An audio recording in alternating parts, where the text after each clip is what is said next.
સુરતથી પ્રીએક્ટિવ sim card Dubai મોકલવાના રેકેટનો સુરત એસઓજીએ પર્દાફાશ કર્યો છે। સિમ કાર્ડ લઈ દુબઈની ફ્લાઇટમાં બેસે તે પહેલા જ બે ઇસમોને પોલીસે પકડી લીધા છે।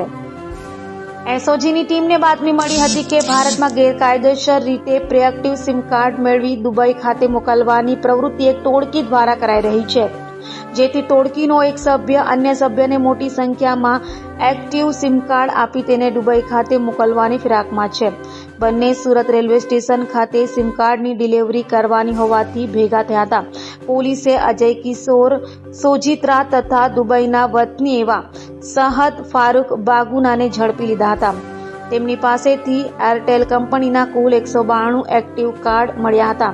અજયની પૂછપરછમાં જાણવા મળ્યું કે દુબઈમાં ઓનલાઈન ગેમ રમાડતી ચાઇનીઝ કંપનીમાં ભારતીય સિમ કાર્ડ દ્વારા ભારતમાં રહેતા લોકો સાથે ઓનલાઈન ગેમિંગના નામે છેતરપિંડી થતી હોય છે, જેથી ઓર્ડર મળતા તેઓએ સિમ કાર્ડ સુરત આવી સુરત ખાતે રહેતા ઉમેશ રેશમા અને કેતન નામની વ્યક્તિનો સંપર્ક કરી તેઓને પ્રીએક્ટિવ સિમ કાર્ડ માટે ઓર્ડર આપ્યો હતો, જેમાં સિમ કાર્ડ સહદ ફારૂક બાગુના ફ્લાઇટમાં દુબઈ લઈ જવાનો હતો।